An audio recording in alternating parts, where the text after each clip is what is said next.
Eso. Esa, ¿eh? Esa. Claro, hombre. Pues tú le dices la descambia. Pues tú la descambias y dices, mire usted cómo está. Bueno, vamos a hacer una oración en el nombre del Padre, del Hijo, del Espíritu Santo. Señor y Padre Santo, te damos gracias por tantas cosas que nos das.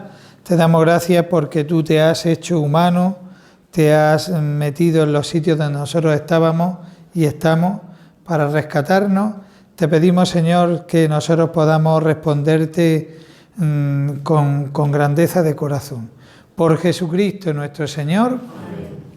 Bueno, pues nada, vamos a hacer este tema de las tentaciones y de la llamada del Señor. Mirad, hay que encuadrar un poco. El otro día estuvisteis viendo el bautismo del Señor, se está presentando Jesucristo, este es mi Hijo amado y tal, pero yo os dije el día de, yo creo que no sé si fue el día de la infancia, cuando empecé a presentar el Evangelio, que este era un poco cuadrado, Mateo. Y entonces dice, todo tiene que estar en su sitio, todas las citas bíblicas tienen que estar encuadradas en su lugar, porque lo que quiere manifestar es que el Antiguo Testamento se está cumpliendo.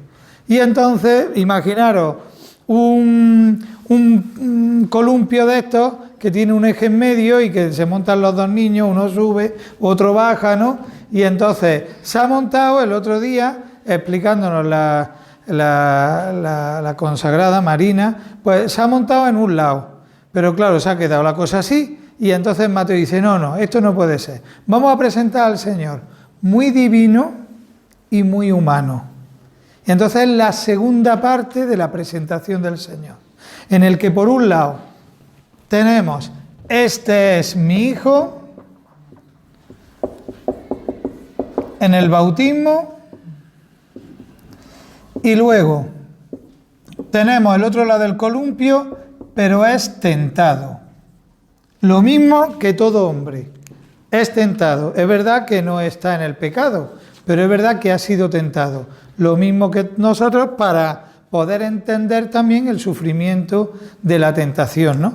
Entonces, esos son como los dos ejes de la presentación del Señor. Es divino, pero es humano, ¿vale? Y en medio de todo eso, ¿no? Aquí tenemos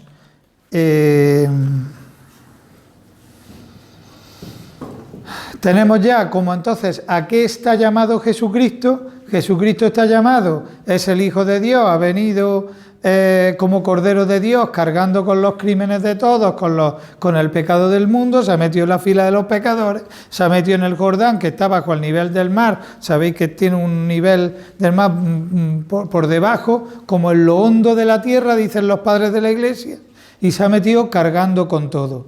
¿Y hasta dónde se ha metido? Pues se ha metido hasta el desierto, hasta la tentación, para que poder salvar al hombre de la tentación, al ser humano de la tentación. Entonces, porque lo que se quiere manifestar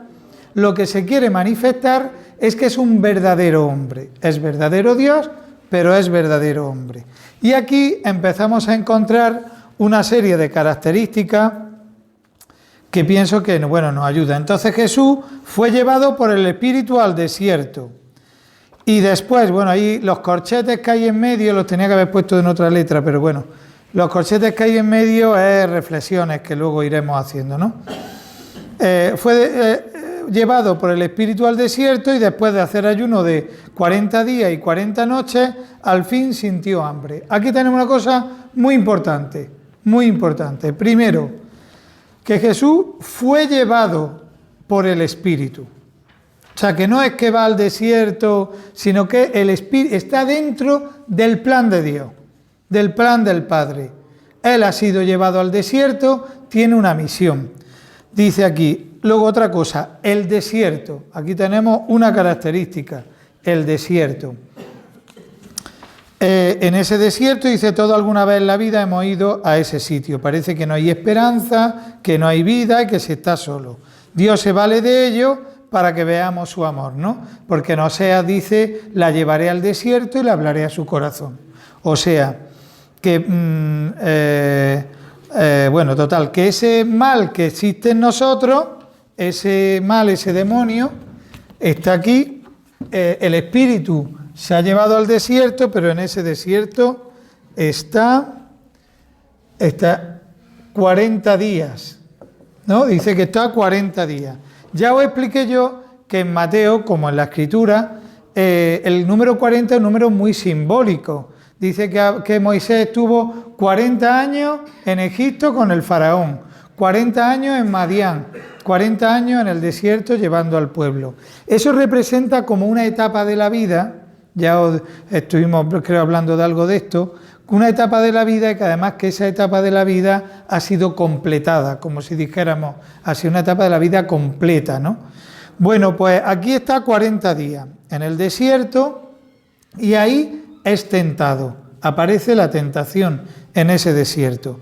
Fijaos que eso es lo mismo que Adán, lo mismo que Job, lo mismo que Elías, lo mismo que Moisés, lo mismo que el pueblo, ¿no? Aparece esa tentación en la que casi todos van sucumbiendo y sin embargo el Señor no sucumbe en esa tentación. Está presentándolo muy humanado, como diría Santa Teresa, pero lleno del Espíritu Santo. Y al estar lleno del Espíritu Santo, pues aunque están las tentaciones, tiene capacidad de ese diálogo con el demonio que le hace responder con la palabra de su Padre. Ya hablaremos aquí ahora. Bueno, pues entonces, después de hacer ayuno de 40 días y 40 noches, al fin sintió hambre. Y acercándose el tentador le dijo, si eres hijo de Dios, di que estas piedras se conviertan en panes. Mas él respondió, está escrito, no solo de pan vive el hombre, sino de toda la palabra que sale de la boca de Dios.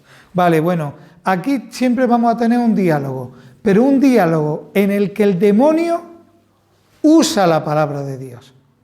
Fíjate, nunca usará el nombre de Dios. En ninguna de las tres cosas que aparece, no aparece Dios dice o Dios alabado sea Dios. No, el nombre de Dios no aparece. Pero hace una cosa y es que en esos 40 días, al fin el corazón del hombre siente hambre, ¿no? Este hambre es muy bonito explicado por los padres de la Iglesia, porque este hambre es el hambre que necesitamos todos, que tenemos todos, es el deseo del hombre, el deseo del ser humano, el deseo de estas tres cosas que vamos a ver ahora. Pero la cuestión es cómo resuelve ese deseo. Yo tengo deseo de poder, pero si lo resuelvo con un poder tremendo, al final acabo hecho polvo. Si lo resuelvo de otra manera, lo vamos a ir viendo cómo lo resuelve. Pero esa hambre representa ese deseo del ser humano que tiene hacia eso, ¿no? Bueno, pues la estructura es la misma. Satanás habla con la palabra de Dios, pero mal interpretada, ¿no?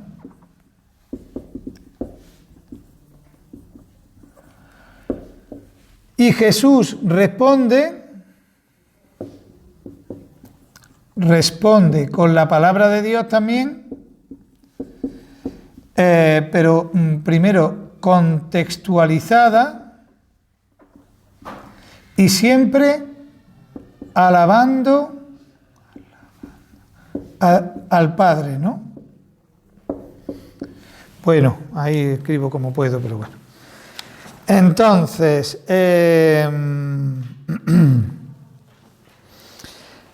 estas tres tentaciones, lo primero que lo va a hacer es como, primero con el hambre, luego con el templo y luego con el monte, ¿vale? Vamos a ver, antes de introducirnos en cada una de ellas, la primera es el hambre.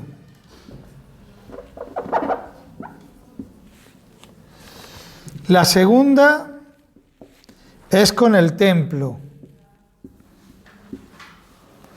Y la tercera es en el monte. Bueno, pues se ha querido ver, que no quiere decir que exactamente, pero se ha querido ver que ha sido tentado con el hambre como profeta, en el templo como sacerdote y en el monte como rey. Ahora lo veremos más profundamente, pero un poco son las tres dimensiones vocacionales que tiene el ser humano. Todos los que estamos aquí somos sacerdotes, profetas y reyes, ¿vale? Bueno, pues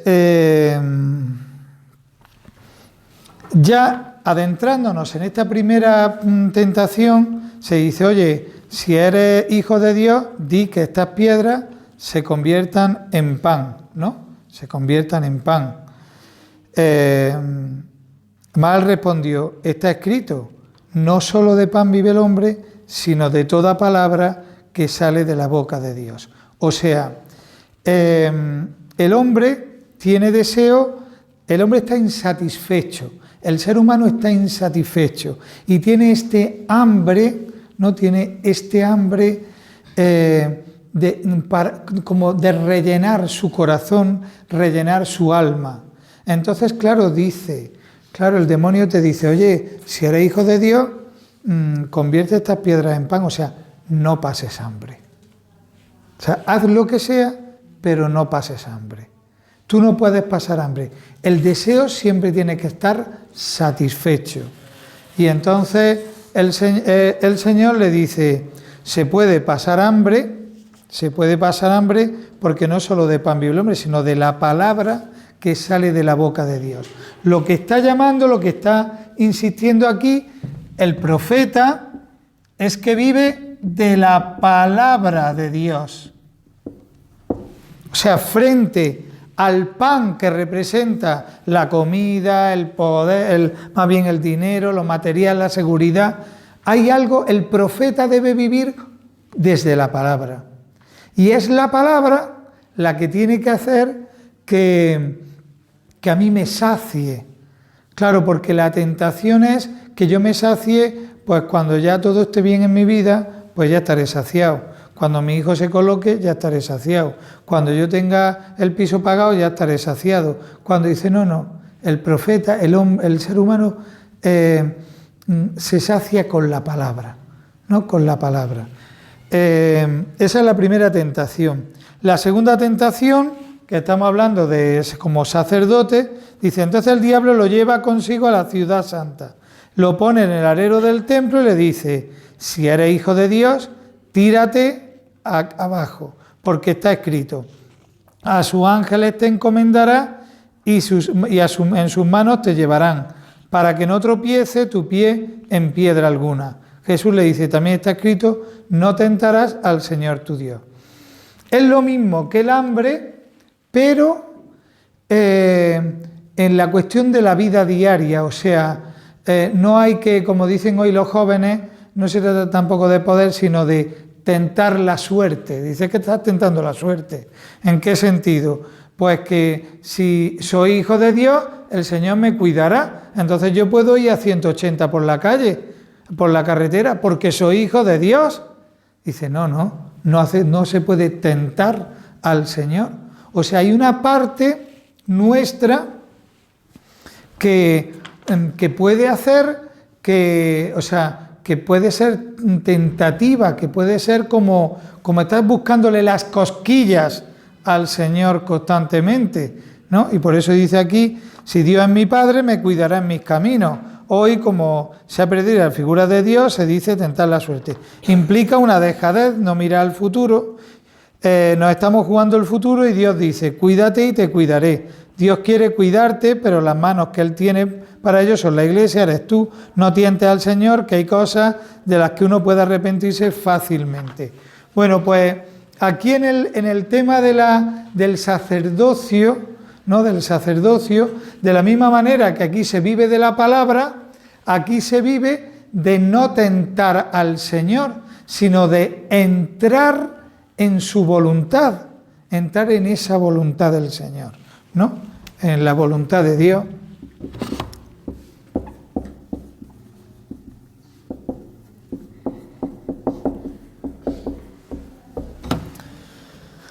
Entrar en esa voluntad de Dios, ese sacerdote que intercede por el mundo y que el templo no está para atentar a Dios, sino para entrar en esa voluntad, ¿no?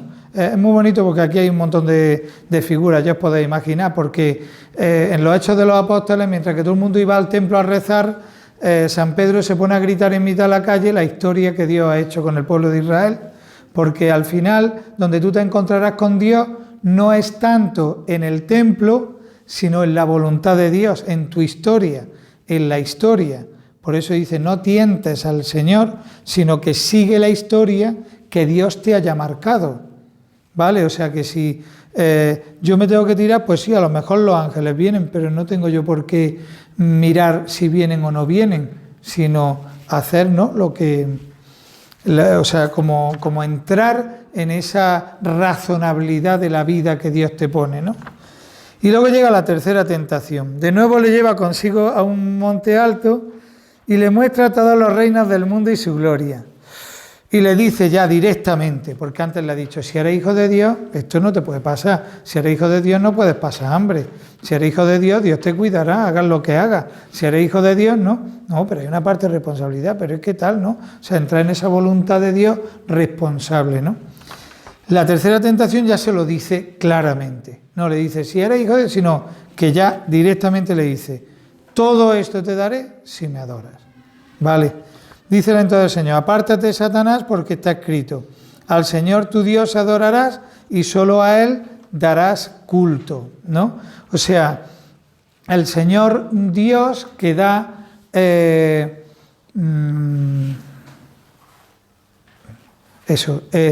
Señor Dios que hay que darle culto desde... o sea, adorar al Señor porque eso es lo que te da el reinado. ¿Qué le pasó a Adán y Eva? Que al pecar, el reinado del paraíso, que vivían como reyes, de pronto desaparece el paraíso. Entonces, Satanás le dice, no, para vivir como rey, reinando en todo, hace falta que tú me adores a mí. Y él dice, no, yo seré rey, tendré como el reinado, porque todo lo ha hecho el Señor para nosotros, lo tendré si yo me arrodillo ante el Señor, ¿no?, ante mi Padre. O sea, que si yo entro en esa adoración, ¿no? Entonces, aquí se vive de la palabra, aquí se vive de la voluntad de Dios y aquí en el monte se vive de la adoración.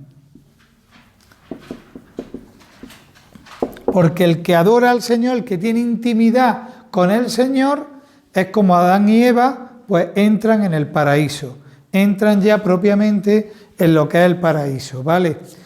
Bueno, entonces es la tentación del ser y del poder, hacer lo que sea para adquirir poder, gloria en este mundo, pasar de todos para ir a lo tuyo, dar culto a Dios y ofrecer la vida a Él. Claro, ya es un ofrecimiento, ¿no? Bien.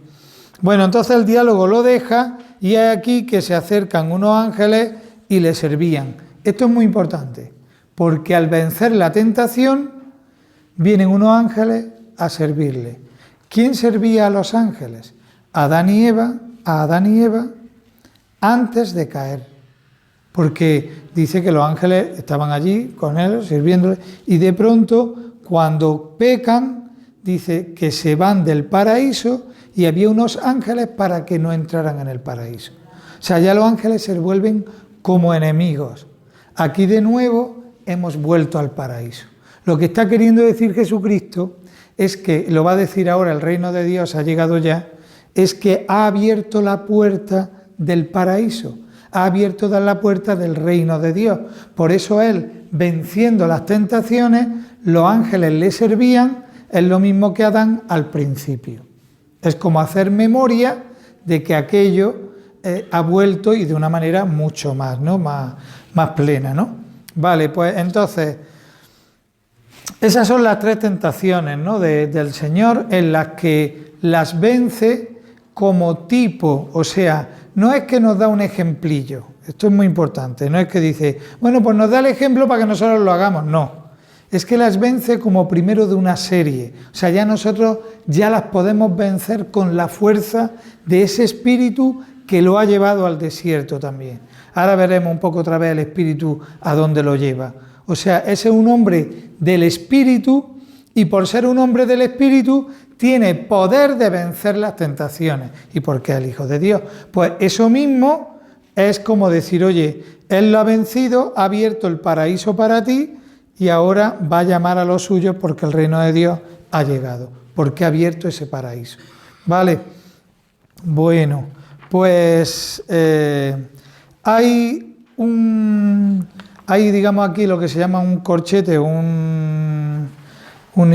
como un interludio entre una escena y otra, y es que dice, dejando Nazaret, se estableció en Cafarnaúm junto al mar en el territorio de Zabulón y Neftalí, para que se cumpliera lo dicho por medio del profeta Isaías, tierra de Zabulón y tierra de Neftalí, camino del mar, al otro lado del Jordán, Galilea de los gentiles.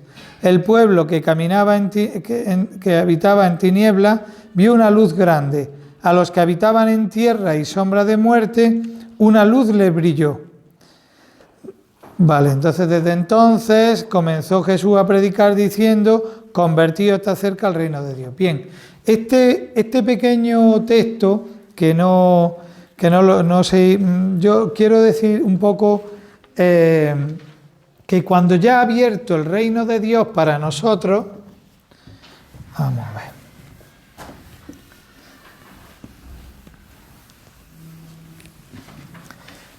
Ya ha pasado una cosa, y es que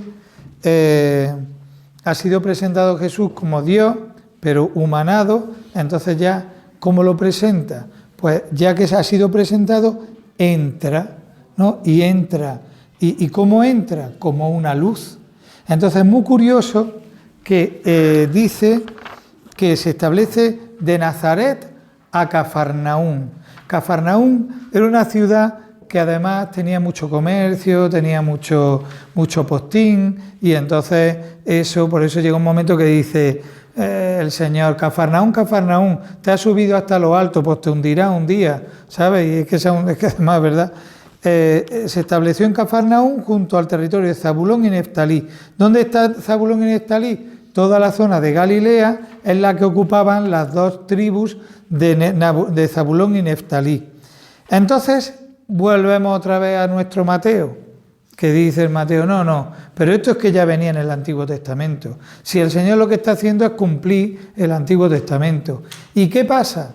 Pues aquí habla de Zabulón y Neftalí, camino del mar, otro lado del Jordán, Galilea de los gentiles. ¿Por qué? Ya está anunciando que los gentiles van a entrar van a entrar en el reino de Dios. Ya lo ha anunciado con los con los magos de Oriente, la epifanía a los paganos. Pero la Galilea, como era el norte de Tierra Santa, por ahí vinieron muchos de Siria y de Asiria. Entonces, vinieron de ahí, de Babilonia. ¿Qué pasa? Que se mezclaron tanto las tribus de Zabulón y Neftalí con los asirios y con los paganos, que al final ya despectivamente le llamaban la Galilea de los gentiles. Es aquellos que están allí, ya están mezclados, no son puros, como dirá Benedicto XVI en la homilía del 3 del domingo tercero de este que viene, que de hace unos años, dice, claro, va a entrar en una zona de impuros. Se mete en una zona de impuros, no se mete directamente en Jerusalén, lugar del culto, de los grandes rabinos, sino en la Galilea de los gentiles. Y además, aquí le añade algo, porque dice, pues se fue a Cafarnaúm, que era de Zabulón, como dice el profeta Isaías, que allí. Y de pronto dice, porque en medio del, dice, el pueblo que caminaba en tinieblas vio una luz grande, una luz les brilló. O sea, está presentando a Jesucristo en mitad de los gentiles como una luz. ¿vale? O sea, al usar este texto está diciendo, está llegando Jesús a la Galilea de los gentiles, allí donde parece que ni se estimaba nada, encima Nazaret, de Nazaret puede nacer algo bueno, o sea, está entrando ahí. Bueno, ¿y qué es lo que dice? Pues cuando llega allí, lo primero que dice, convertíos porque está cerca el reino de Dios. O sea, el reino de Dios ha llegado, ha vencido las tentaciones, él mismo es el reino de Dios que trae esa vida del Espíritu a todos los que vienen. Pues entonces, ¿cuál es lo primero que hace? Lo primero que hace es, una vez que ha llegado a la Galilea de los gentiles, fijaos que aquí es muy interesante un círculo que hace Mateo. La luz llega a Galilea de los gentiles y terminará el Evangelio diciendo, id al mundo entero, id a Galilea, allí me veréis. O sea, cerrará el Evangelio de nuevo en Galilea, pasando por la cruz, por Jerusalén, por tal, pero cierra el Evangelio en Galilea, lo mismo que lo comienza. Bueno, pues una vez que está en Galilea, lo primero que tiene que hacer es una llamada al pueblo, pero para llamar al pueblo primero escoge unos cuantos. Aquí, en relación a esta llamada, ya sabéis cuál es el mar de Galilea, ese lago pequeñito, ¿no?, que hay allí en el norte, ¿no?, de Tierra Santa, ¿no? Dice, pasando junto al mar de Galilea había dos hermanos, a Simón, llamado Pedro, y a Andrés, que estaban echando la red en el mar, pues eran pescadores. Les dijo, venid en pos de mí y os haré pescadores de hombres. Inmediatamente dejaron las redes y lo siguieron. Claro, esto me vale también para los jóvenes, cuando digo, veis, hay que dejar las redes para seguir al Señor, pues entonces estáis todos los días metidos en el Facebook, en Instagram y todo, y hay que dejaron las redes y lo siguieron, ¿vale? Porque si no, vaya, ¿no?, con tantas redes que hay. Pues bueno, y yo les cuento siempre, bueno, da igual, si no me da tiempo. Pasando por el mar del vio a dos hermanos, o sea, aquí tenemos un hecho tremendamente antirrabínico, y es que en Jerusalén, en Cafarnaúm, incluso en Nazaret, porque él estudió en una escuela pequeñita, ¿no?, pues hay escuelas rabínicas, y entonces las escuelas rabínicas tenían más o menos fama, más o menos tendencia hacia un tipo de teología judía que a otra, y cuando uno quería estudiar, el padre decía, ¿qué escuela rabínica voy yo? Pues a mí me gusta más esta, pues a mí me gusta más la otra, y entonces el niño, o ya el más joven, porque estamos hablando de empezar los estudios, elegía el rabino que él quería. Esto es muy importante, porque los discípulos no eligen al rabino, el rabino elige a los discípulos. O sea, normalmente era el discípulo el que decía, me gusta este rabino, me voy con él. Y había rabinos que tenían un montón, claro, si hay uno que tenía 50 discípulos, entonces ya era un pedazo rabino de aupa. Y claro, y al rabino le venía bien que viniera el niño médico, el niño farmacéutico, el niño pero no cualquiera que aparece por ahí. Y resulta que aquí es al contrario. El rabino elige al discípulo. Es llamado el discípulo.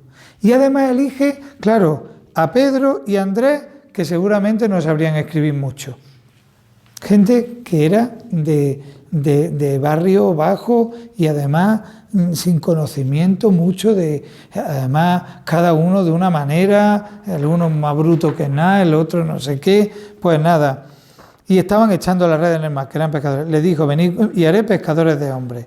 Entonces aparece aquí una cosa, venid en pos de mí, venid en pos de mí. Viene el rabino, el maestro, viene llamando. Aquí hay una palabra fundamental. Inmediatamente. La inmediatez del discípulo. O sea, a ti te llama y responde enseguida.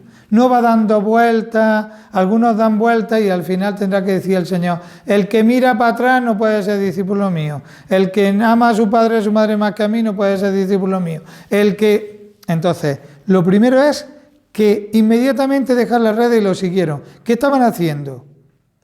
Estaban echando la red. O sea, es que dejaron, que vosotros fijaos el contexto, ¿eh? Es que como dice Ignacio de Loyola, hay que ver la composición del lugar.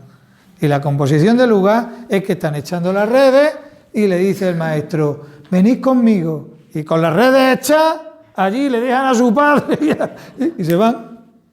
O sea, es que hay que ver el contexto, que ya echándose se van. O sea, tienen un momento de decisión, optan inmediatamente que se van. Dejar. ¿Y lo conocían antes? Claro, lo conocían antes porque, mira, vosotros pensad que los evangelios son trocitos de la vida del Señor, trocitos más importantes. Imagínate los que no conoceremos, como dice San Juan, si estuvieran escritos todos los hechos del Señor. Entonces eso es la vida de pueblos pequeños, donde ha venido un rabino, se ha ido a Cafarnaúm, y ya conocen al rabino y la habrán escuchado, porque otra vez en otro evangelio dice, Pedro, echa un poco más para allá que desde tu barca voy a predicar. Y él pues lo echaría porque es un rabino, no es como ahora que hay una frialdad espiritual tremenda, donde hay un rabino, pues eso le pasa mucho a los musulmanes. A los sacerdotes, por ejemplo, nos suelen respetar, si no es un de estos más brutos sino que nos suelen respetar porque es algo sagrado. Entonces, pues, allí lo conocerían, lo verían, y de pronto, ¿no? Aquí te cuentan el hecho concreto, pero antes hay un alrededor. Es como el otro día yo contaba con San Juan, cuando dice, yo no lo conocía, pero ha venido el Espíritu Santo. ¿Cómo no lo va a conocer, amigo, si es primo segundo tuyo? Pero ha conocido que es hijo de Dios. Pero habrá estado con él muchas Pascuas, porque vivían juntos, sobre todo por la zona de Gesemaní, venían todos los primos, estaban ahí en las Pascuas, hacían cosas. O sea, hay una vida, una intrahistoria que no es conocida, ¿no? Porque aquí quieren conocer el hecho, ¿no? Pero detrás. Bueno, y pasando delante de otros dos hermanos, a Santiago, hijo de Zebedeo, y a Juan, su hermano, que estaban en la barca repasando las redes, ¿no ves? Mirando el Facebook, el Instagram, nosotros repasando las redes. Con Zebedeo su padre y los llamó. Inmediatamente, esto ya es un escalafón más, ¿eh? Ahí dejan las redes, ya está. Ahí no aparece arriba, no aparece el padre ni aparece nadie. Aquí dice, inmediatamente dejaron la barca y a su padre. Aquí aparece ya un contexto más. No solo dejan el trabajo, sino que dejan la familia. El padre, con lo venerado que era el padre. Era unas familias patriarcales, donde el padre, donde la mujer se le quemaban las lentejas y te podías separar de ella, o sea, había... sí, es que además lo pone así la ley judía, de que si se le quema la comida durante 3 días, entonces la puede abandonar. O sea, era una sociedad patriarcal. Y resulta que cuando dice que deja al padre, o sea, quiere decir que este efecto, ya he dicho, primero, son llamados. Uy, lapicito. Segundo, son llamados.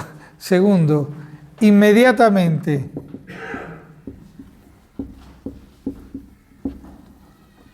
Responden.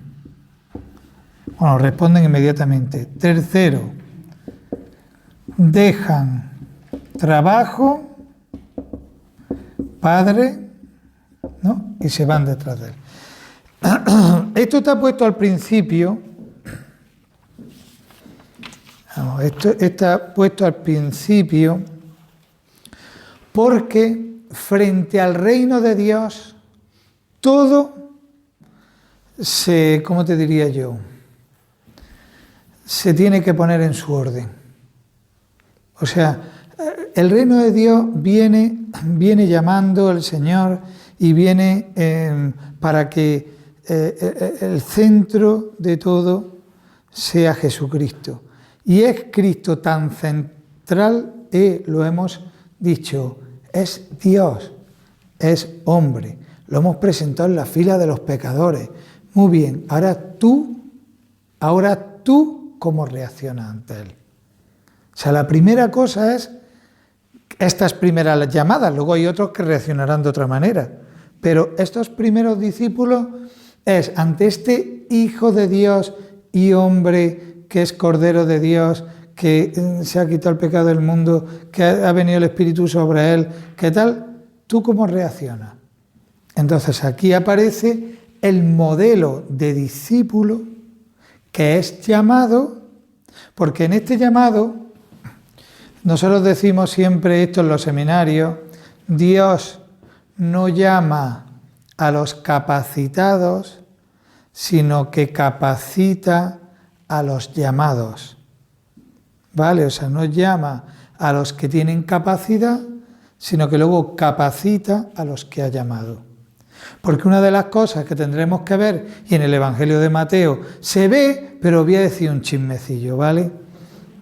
En el Evangelio de Mateo se ve la debilidad de los discípulos, pero lo intenta ocultar un poquillo.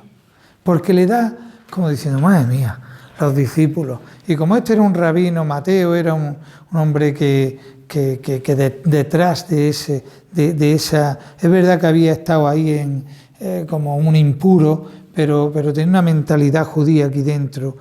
Eso de que los discípulos fueran tan así, que tiene que hacer pequeñas variaciones, ¿vale? Como ya os conté que cada uno lo cuenta de su percepción, pues allí llega Marcos y dice, y los Zebedeos le preguntaron, yo quiero estar a la derecha y yo a la izquierda.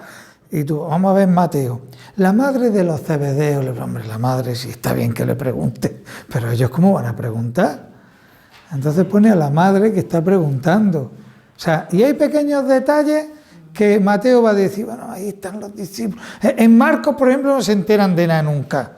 Y están ahí que no se enteran. Que en Mateo, pues, hay un modelo de discípulo que ya lo veremos en los 5 discursos, en los 5... Porque yo os dije la otra vez que Mateo está dividido en 5 grandes discursos con milagros pegados. Un discurso, un milagro, un discurso, milagro, un discurso, milagro, un discurso. Está dividido en 5 porque está queriendo decir, Jesucristo es la nueva Torá, el Pentateuco, los 5 libros, los 5 libros de la ley. Entonces aquí aparecen los 5 discursos del Señor porque es la nueva ley, es el nuevo Moisés. ¿Veis? O sea, está queriendo destacar eso. Bien,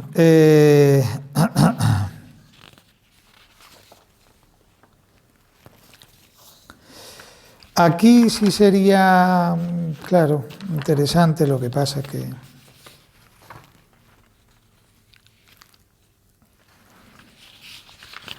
introducirse en esas preguntas que hace el demonio, ¿no? O sea, a nivel espiritual sí sería bueno, pues por ejemplo esta noche o mañana esta semana hacer oración. Yo si queréis lo pongo en el grupo, ¿no? Una serie de preguntas para... está puesta un poco entre los corchetes algunas preguntas, pero yo si queréis pongo más, ¿no? En relación a... porque claro, esto parece como muy bucólico, ¿no? Que estas piedras se conviertan en pan, no solo de pan vive el hombre. Realmente yo estoy enganchado al pan, estoy enganchado ahora que me entra la cuesta de enero, me da un bajoncillo, porque si me da un bajoncillo es que estoy enganchado al pan. O sea, ese no solo de pan vive el hombre. Y cuando llega y la mañana te ha salido fatal y dices, si es que no he hecho nada, me tiro a la mañana haciendo y no he hecho, me ha salido fatal, no solo de pan vive el hombre, de que todo salga bien. O sea, el ir respondiéndote a ti mismo frente a tus tentaciones, el no solo de pan vive el hombre. Ay, pues hay que ver, ya con tantos años me están saliendo patillas de gallo por aquí y ya no estoy yo tan guapetona como... No solo de pan vive el hombre. Bueno, pues ya ves tú que yo me quería comprar este vestido y no solo de pan vive el hombre. ¿De qué vive? De la palabra. ¿Qué te está invitando a ti el Señor? A coger la palabra. acoger la palabra y ojo, muy interesante esto lo que dice también creo que se llama Manuel Tendero, dice, acoger la palabra sin tergiversarla, porque el demonio cogió la palabra pero la tergiversó, la usó para él y muchas veces nosotros la usamos para nosotros. Cuando decimos, Dios no se queda con nada de nadie, o sea, porque, o cuando decimos, es que Dios, es que me están persiguiendo, pues a lo mejor te están persiguiendo o que es que eres más pesado que, ¿no? O sea, que es que hay veces que cogemos la palabra y la tergiversamos y eso el demonio lo está haciendo en la secta, lo está haciendo en personas ultra fundamentalistas también desde el punto de vista cristiano, o sea, porque van tergiversando la Escritura. Pues el no solo de pan vive el hombre. ¿Qué cosas tengo yo como pan que me dan seguridad y que pienso que me van a quitar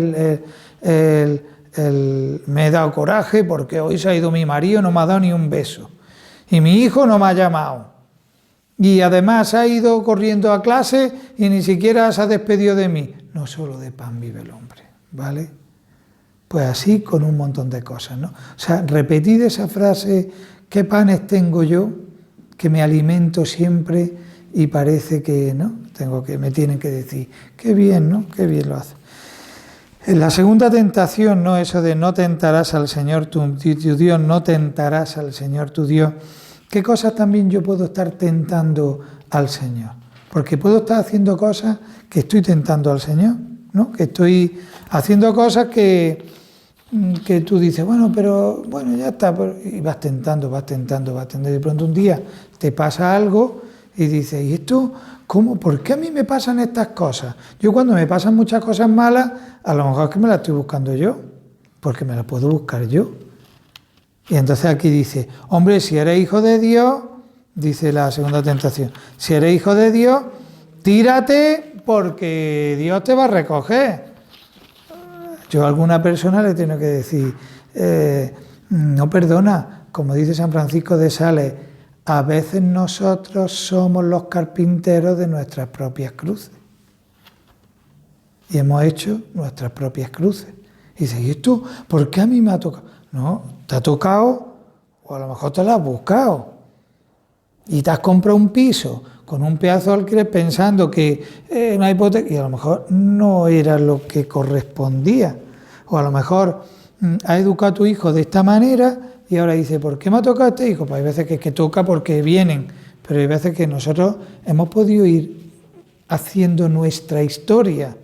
Si soy hijo de Dios, esto para adelante. Si soy hijo de Dios, esto no pasa nada. Dios está conmigo, Dios está conmigo. Y yo me acuerdo de uno que Dios está conmigo, y resulta que mira cómo terminó. Así terminó. Y es nuestra tentación también, ¿no? De decir, pues Señor, si estoy aquí todo el día en la parroquia haciendo cosas, ¿por qué me manda esto, Señor? No, hay algo que puedo estar yo, ¿no? Y luego esta tercera tentación, ¿no? A veces adoramos a cosas que son demoníacas en este mundo y estamos adorando, que para qué contarte, ¿no? Solo al Señor tu Dios darás culto y adorarás, ¿no? Y a veces estamos adorando personajes de la sociedad, personajes de nuestro alrededor que nos esclavizan, porque Él te dice, todo esto te daré si me adoras, pero esclavo mío. Y a veces nos esclavizan relaciones, a veces nos esclavizan adorar, pues qué te digo yo, la belleza. Tú adoras la belleza y como no te ves guapo o guapa, pues dices, Dios mío, pues entonces acaba hecho un esclavo. Yo conozco a alguna persona que ya lleva 6 o 7 operaciones de cara y era guapa, pero porque quiere tener los labios más, los otros más, y al final es otra historia, y al final vivimos esclavos de eso que nunca llegaré, ¿no? Entonces, a veces estamos arrodillados ante cosas y ante famosos, ya ves tú, ¿para qué contarte? Aparece un famoso que las niñas no lloran, las mujeres no lloran y no facturan, y entonces pues ala, y todo el mundo allí con ella, con el otro, y estamos como embobados adorando gobierno, adorando partidos, ideologías, adorando...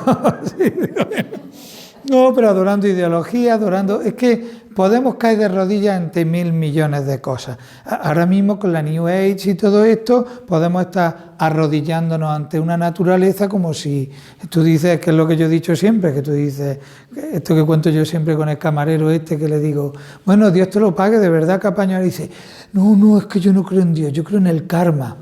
Pues el karma, entonces habrá alguien que esté moviendo cosas, porque si no, el karma sí que es el karma, pues esa fuerza que todo te la da luego por detrás. Hombre, no. O sea, podemos estar cayendo de rodillas ante una serie de espiritualidades que nos están haciendo mal, por ejemplo, ¿no? O sea, ¿a qué adoramos nosotros? ¿No? Eso. Y en relación a la llamada de los discípulos, bueno, esa luz, ¿no? Si esa luz brilla en tu corazón, si brilla tu historia. Hay una cosa que es muy importante hacer de vez en cuando, y es mirar tu vida y cómo Dios la ha iluminado. Eso hay que hacerlo de vez en cuando, porque nosotros somos un pueblo y el ser humano vive de la memoria. Tú puedes hacer memoria del pecado del otro todo el rato y acabas odiando todo. Puedes hacer memoria de lo víctima que has sido, es verdad, porque todos hemos tenido cosas que hemos sido víctimas, y puedes estar haciendo memoria de eso y acabas siendo un víctima. O puedes hacer memoria de cómo Dios ha iluminado cada momento de tu vida y cómo ha ido cambiando tu vida y cómo Dios ha iluminado eso, ¿no? Y luego en relación al seguimiento, esto, si tú eres llamada y llamado, pues te puedes dar con un canto en los dientes. O sea, esta semana agradece al Señor, ponte delante del sagrario o paseando y dices, Señor, gracias, porque he sido llamado, porque he sido amado por ti, porque me has dicho ven, porque me ha sacado de las redes que yo tenía en las manos y podía estar haciendo 1.000 millones de cosas y estoy así, ¿no? Luego también pregúntate si tú respondes inmediatamente, ¿no? A mí lo contaba yo el otro día, que en los ejercicios que he tenido, el director de ejercicios era don José María, el nuevo obispo, y cuando me entrevista a mí me dice, bueno, ¿y tú estás disponible? Digo, claro, como todos, hasta que seguimos hablando, y ahora dice, bueno, ¿y tú estás disponible? Y digo, sí, no sé cuándo está. Y al rato, al final, ya como San Pedro, la tercera vez, oye, porque tú tienes disponibilidad para todo, ¿no? Digo, ¿es que usted me quiere cambiar o esto cómo va? Porque aquí tanto que está disponible, ¿no? Y entonces dice, no, que me gusta saber con quién puedo contar para... Y entonces inmediatamente responden, yo qué sé, ¿me explico? O sea, estás dispuesto a salir como Abraham de tu tierra, ¿no? Eso es una cosa que se repetirá en el Evangelio de Mateo, porque Abraham está muy, muy presente, ¿no? Salir de la tierra constantemente. Si ya tengo 50 y tantos años, hombre, ya me quedo aquí, que ya he hecho... No, sal de tu tierra constantemente. Y cada etapa de la vida es sal de tu tierra. Y cada vez que ya a los niños los has puesto, ahora tienes que afrontar otra etapa, la etapa de más madurez, los niños más lejos, o la etapa de la ancianidad, o sea, todo día sal, esa prontitud inmediata la tengo yo, ¿no? Y la tercera cosa, ¿no? ¿Qué cosas a lo mejor tengo yo que dejar por el Señor? Cosas que me hacen mal, que son malas para mí, o que no son solo malas para mí, porque a veces que no es que son malas, sino que el Señor me llama a otra tarea, a otra dimensión, ¿no? Más grande. Hoy ella me ha enviado un vídeo de cómo se fue formando su comunidad, y muy bonito, porque es que empieza con una serie de mujeres que empiezan a decir, oye, pues que sí, que es poco estar desde la casa rezando, que queremos entregarnos a otra cosa, y bueno, por la foto, pues algo muy emocionante, ¿no? Porque aparece el obispo, un sacerdote que está allí, y empieza a cambiar la realidad de todo. Y pues lo mismo, ¿no? Pues lo mismo, es lo mismo a todos, empieza a cambiar tu realidad. Y a lo mejor vosotros, que a lo mejor no vais a ir, no vais a llegar a la casa ahora, nos vamos a África, nos vamos a... No, a lo mejor en el mismo sitio, tú vayas a África. Pues en el mismo sitio cambia tu realidad, ¿vale? Cambia tu realidad. Pues eso es lo que el Señor nos llama. A ver, ¿qué tenemos que dejar? ¿Qué actitudes? ¿Qué situaciones? ¿Qué contextos? ¿Qué escenarios para poder salir detrás del Señor, ¿no? Pues nada, eso es. ¿Alguna dificultad, aclaración, corrección, sugerencia, proposición, algo que objetar? Nada, ¿no? Bueno. Tengo muchas ganas de aplicar lo que nos acabas de expresar a nuestra propia vida. O sea, es verdad que el Señor pasa y nos llama a nosotros también. Claro. O sea, me ha encantado esta última parte que nos has invitado. A uno le queda sabor de decir que bueno esto, o pararte, o saborear. Claro, el llevarlo un poco a la oración y decir, oye, quiero gustar y ver qué bueno es el Señor. Además, todo evangelio, toda escritura está para que tú saltes el trampolín, para que te llame a algo, ¿no? Bueno, gloria al Padre, al Hijo y al Espíritu Santo. Pues nada, me vi a otra charla que no sabía que tenía. Ahí en la iglesia que están esperando, y luego tenía otra en la Zubia a las 9:30, le he dicho que voy a las 10. Así que, pues eso digo yo, que estoy viendo yo a ver el pluriempleo. ¿El demonio sabía que Jesucristo era Dios? ¿Cuándo lo hablamos? Sí lo sabía. Pues porque, claro, el ángel caído que va contra Dios. Lo digo yo.